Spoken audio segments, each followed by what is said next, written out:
রাবণ একসময় এতটাই শক্তিশালী হয়ে গেছিল যে সমস্ত দেবতারা ভেবেছিল রাবণকে হারানো প্রায় অসম্ভব।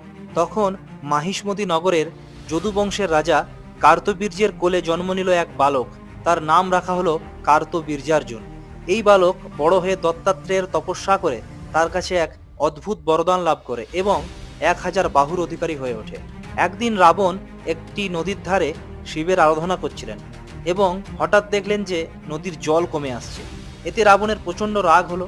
তৎক্ষণাৎ সেখান থেকে উঠে রাবণের কারণ জানতে নদীর উপরের দিকে যেতেই দেখলো একজন মানুষ তার 1000 হাত দিয়ে নদীর সব জল খেয়ে নিচ্ছে। রাবণ রেগে গিয়ে তাকে যুদ্ধের জন্য আহ্বান জানায় এবং কার্তবীর্যার্জুন রাবণকে যুদ্ধে হারিয়ে বন্দি বানিয়ে নিজের প্রাসাদে নিয়ে যায়।